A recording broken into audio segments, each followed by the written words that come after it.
Saya Megawati. Saya Rin Megawati. Di sini kami akan mempresentasikan tentang pengarahan dan koordinasi. Baik, materi pertama yang akan disampaikan oleh saudari Megawati.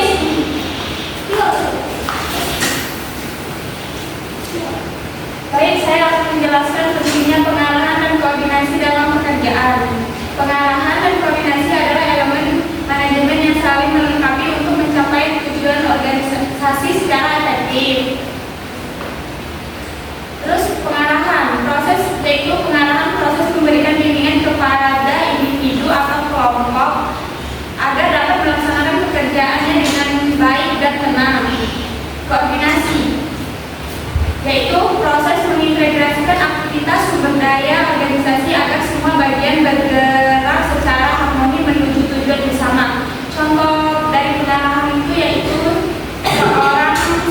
seorang manajer proyek memberikan arahan terhadap bawahannya, yaitu memberikan tugasnya masing-masing tentang tenggat waktu dan prioritas kerja. Jika ada kendala, maka manajer akan memberikan solusi seperti mengalokasikan sumber daya dan menyesuaikan target. Maka hasil dari arahan tersebut menjadi lebih fokus ke target, memberikan apa yang harus dilakukan dan bagaimana cara mencapainya. Terus contoh dari koordinasi, yaitu misal ada acara besar, panitia membagi pekerjaannya menjadi beberapa divisi logistik, konsumsi, dan secara koordinator petugas menyatukan semua bagiannya agar saling mendukung dan memastikan logistik menyediakan pemasokan, perlengkapan, serta tepat waktu untuk divisi acara tersebut. Maka hasil yang diberikan semua divisi bekerja secara selaras serta berjalan lancar tanpa adanya kendala serta masalah. Baik, selanjutnya akan dijelaskan oleh Mega. Jadi saya akan menjelaskan tentang teori-teori motivasi. Yang pertama adalah teori hierarki kebutuhan atau Maslow. Teori ini dikembangkan oleh Abraham Maslow dan menyatakan bahwa manusia memiliki 5 tingkatan kebutuhan yang harus dipenuhi secara bertahap. Yaitu yang pertama ada kebutuhan fisiologis. Kebutuhan dasar ini untuk bertahan hidup seperti makanan, air, udara, dan tempat tinggal. Adapun contoh penerapan dalam kebutuhan fisiologis, yaitu memberikan gaji yang cukup agar karyawan dapat memenuhi kebutuhan dasar makanan dan tempat tinggal. Yang kedua ada kebutuhan keamanan. Kebutuhan keamanan akan rasa aman dan perlindungan dari ancaman fisik maupun ekonomi. Adapun contoh penerapan dalam kebutuhan keamanan, yaitu menyediakan asuransi kesehatan dan lingkungan kerjasama yang aman. Yang ketiga ada kebutuhan sosial, yaitu di mana kebutuhan untuk memiliki hubungan sosial seperti kasih sayang, persahabatan, dan rasa diterima dalam baik. Adapun contoh penerapan dalam kebutuhan sosial, yaitu mengadakan acara tim, bonding, ataupun makan siang bersama. Yang keempat ada kebutuhan penghargaan. Kebutuhan akan penghargaan dari diri sendiri, harga diri, maupun dari orang lain, pengakuan, status, dan prestasi. Contoh dalam penerapan kebutuhan penghargaan, yaitu memberikan penghargaan karyawan terbaik setiap bulannya. Dan yang kelima ada kebutuhan aktualisasi diri.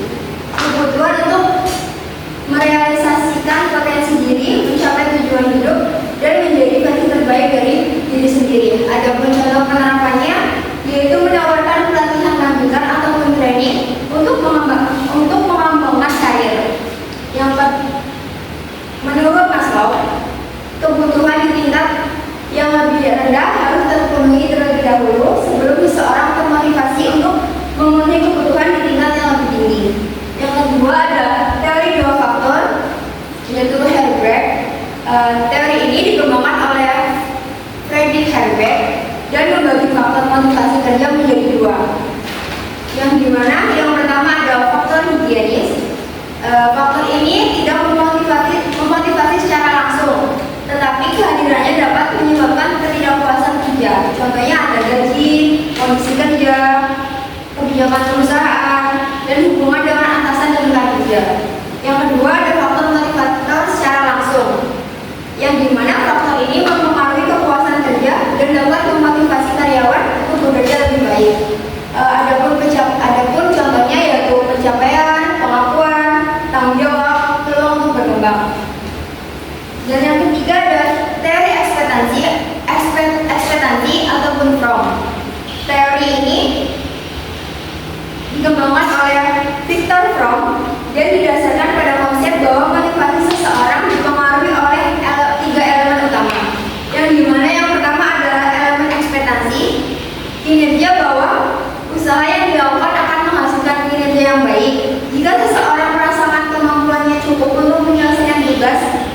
ekspektasi pun meningkat.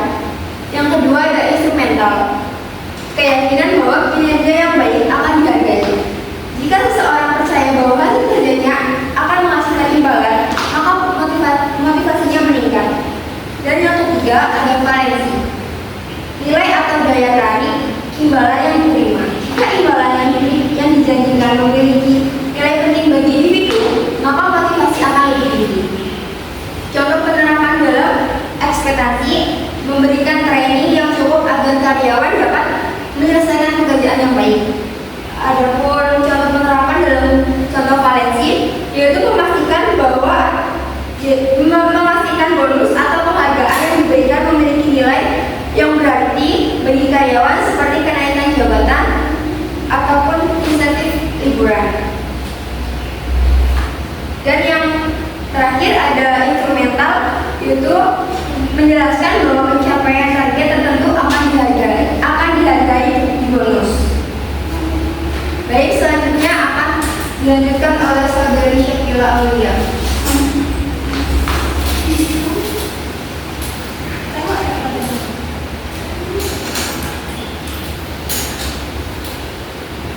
Baik, selanjutnya yaitu teori keadilan. Individu membandingkan rasio antara kontribusi usaha dan imbalan mereka dengan orang lain. Jika mereka diperlakukan secara adil, jika mereka diperlakukan tidak adil, mereka akan kehilangan motivasi atau berusaha memperbaiki ketidakseimbangan tersebut. Teori ini menekankan bahwa seseorang akan merasa puas atau termotivasi jika mereka diperlakukan secara adil dibandingkan orang lain. Prinsip utama menurut teori ini yaitu seseorang membandingkan rasio input dan output dengan orang lain.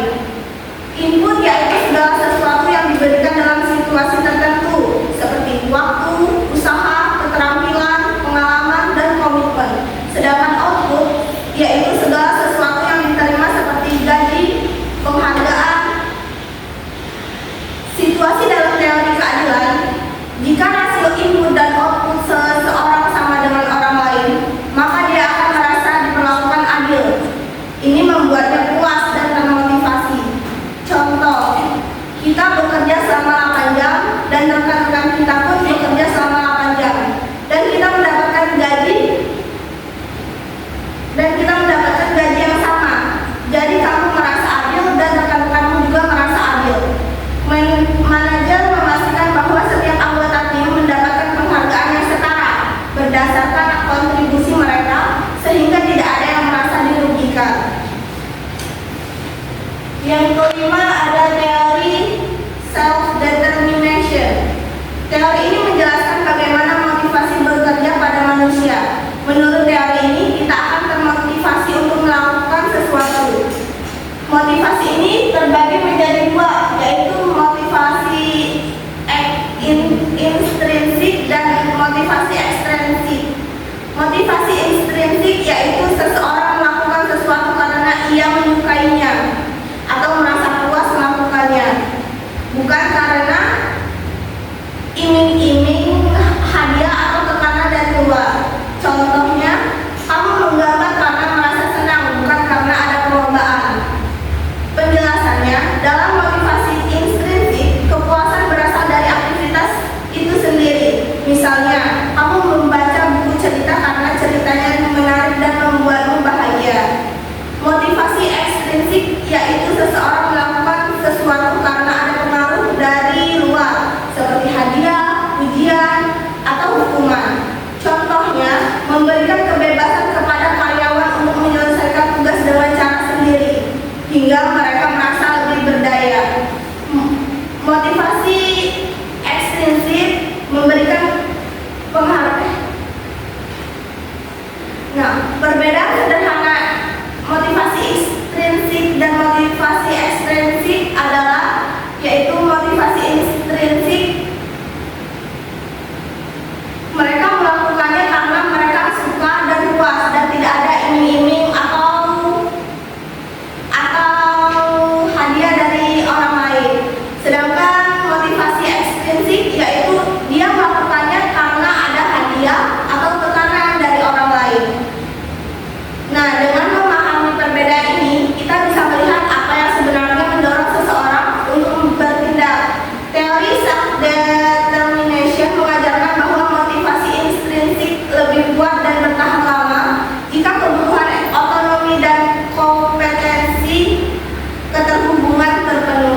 dari materi Syakila.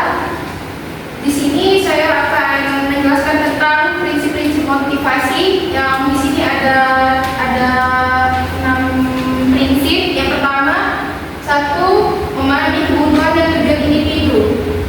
Maksudnya di sini karena setiap individu memiliki kebutuhan tujuan yang unik untuk memotivasi seseorang. Penting untuk mengenali apa yang menjadi prioritas dan apa yang mereka harapkan dari pekerjaan. Contohnya, seorang pemimpin mendiskusikan tujuan karir karyawan secara personal dan menawarkan jalur pelatihan yang mendukung perkembangan mereka.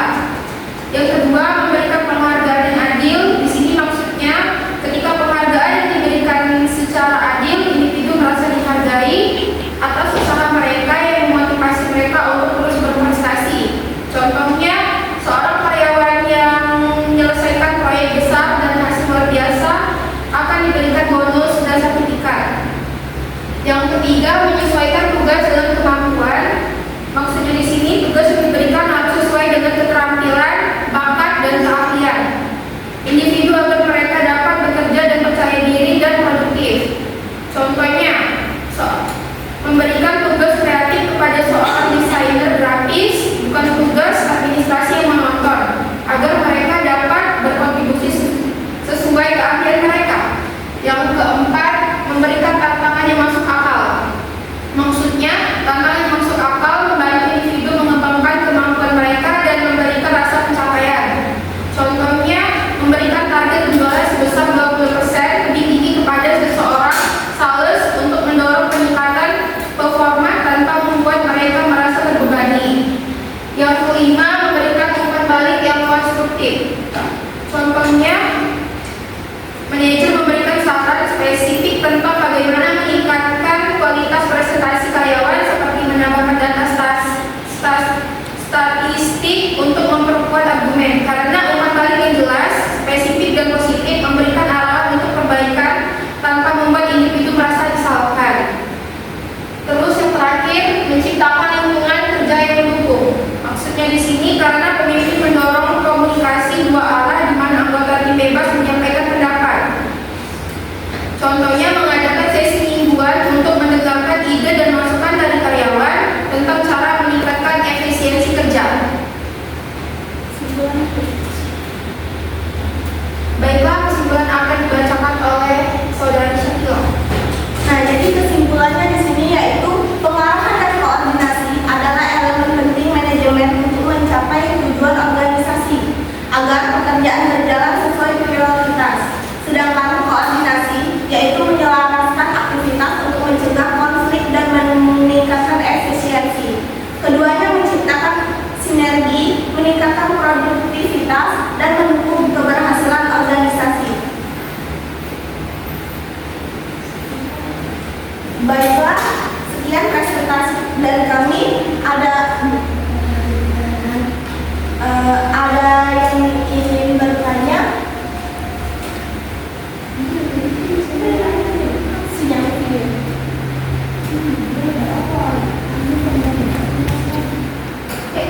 Berhenti dulu dari sini. Enggak.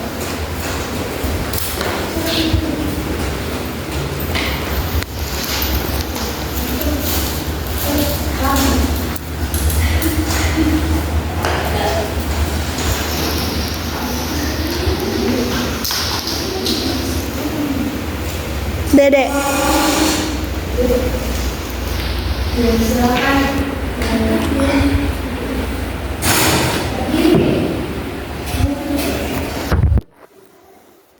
nama saya Dede dari kelompok 3. Saya ingin bertanya apa tujuan utama dari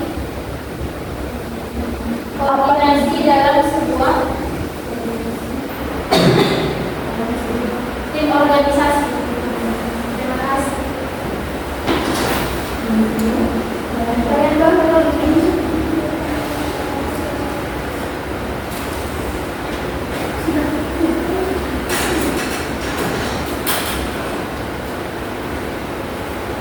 Saya ingin bertanya dari kelompok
Baiklah, saya akan menjawab pertanyaan dari Dede.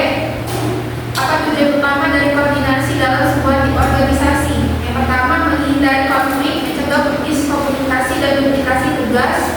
Dua, menyelaraskan upaya anggota bekerja menuju tujuan bersama. Tiga, meningkatkan efisiensi, memanfaatkan sumber daya secara optimal. Empat, mempercepat pengambilan keputusan, informasi yang terkoordinasi, mendukung pengambilan keputusan yang lebih baik.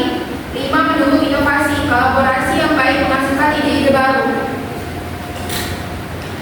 Apakah sudah cukup?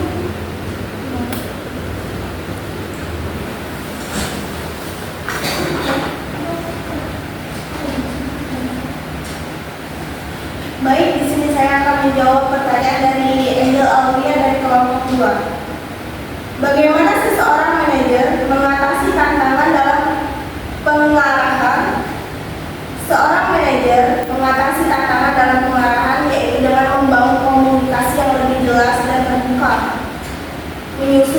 menyesuaikan gaya pengarahan dengan karakteristik anggota tim, dan yang ketiga memberikan motivasi yang tepat, mengelola konflik dalam tim, dan yang terakhir menetapkan tujuan yang jelas dan terstruktur. Bagaimana Mbak Angel? Apakah sudah jelas? Jelas.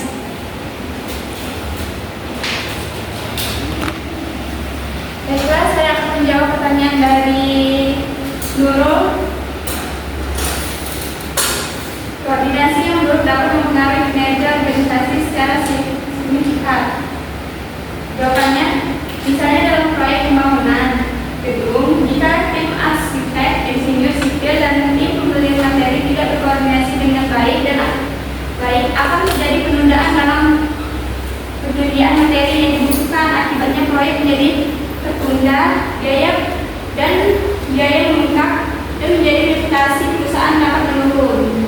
Terus juga dapat organisasi manufaktur, jika departemen produksi tidak berkoordinasi dengan departemen pemasaran, produk yang diproduksi mungkin tidak sesuai dengan kebutuhan pasar sehingga menyebabkan penurunan penjualan. Terus itu dampaknya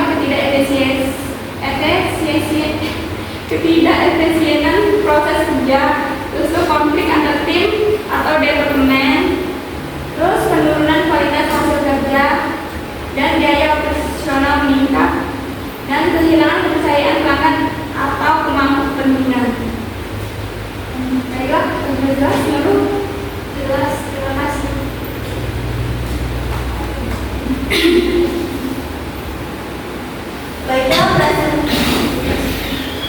Baiklah, sekian dari presentasi kami. Jika kami ada salah